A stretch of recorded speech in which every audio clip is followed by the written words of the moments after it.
Hi everyone, Sabrina and I have spent the last week at Johnny Appleseed Campground here in Fort Wayne, Indiana. It's been a very quiet week, especially now that it's off season. We've been enjoying the change of colors now that it's fall. It's been a little chilly at night, but the days have been nice and sunny. And we've been able to take Belle to this dog park that is just a short walk away from the campground. The campground is very reasonably priced and has a honeywagon service. It averaged out to be about $25 a night, and I don't even have to empty our own tanks. Talk about full service. This is better than full hookups. The locals here are extremely friendly. This guy wanted to come in and say hi, but I didn't think that was a good idea, so I let him back outside and fed him some peanuts. And I thought I would become his best friend and not be able to get rid of him, but I haven't seen him since this day. Sabrina and I have been getting ready for our upcoming Walt Disney World trip. As you know, we are going to borrow a Winnebago Adventurer 36Z for a couple of weeks, which means we needed to make a list of everything we wanted to transfer over from our RV to the new RV. And it turned out to be quite the list.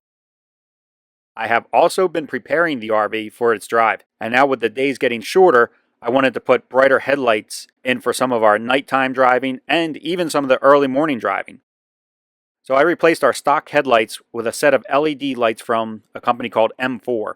I found these from watching an RV Geeks video, and I was able to get a 10% discount using their discount code that they offer on their website.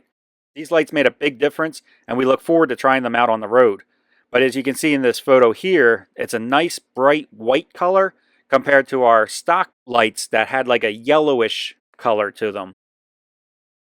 I also checked all the air in our tires and did my best to level them all out to 82 psi. These tires are not easy to inflate due to the covers that they put on these RVs. I have found the easiest way to inflate the tires is to take the time, remove the covers, and just get them out of the way completely. It looks like a lot of work with all those bolts, but most of them are fake, and it's only two that are actually holding the cap on. This notch in the lug nut indicates which ones are the real ones. We have been shopping around for a tire pressure monitor system for months now, and we've decided to go with Tire Patrol by RVI Brake.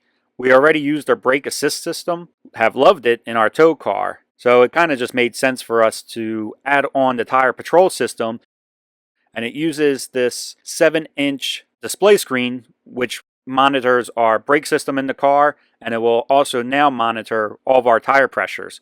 And the thing I like most about it is, one, it's in color, and two, I can see all 10 tires, motorhome tires and tow tires, all on the same page.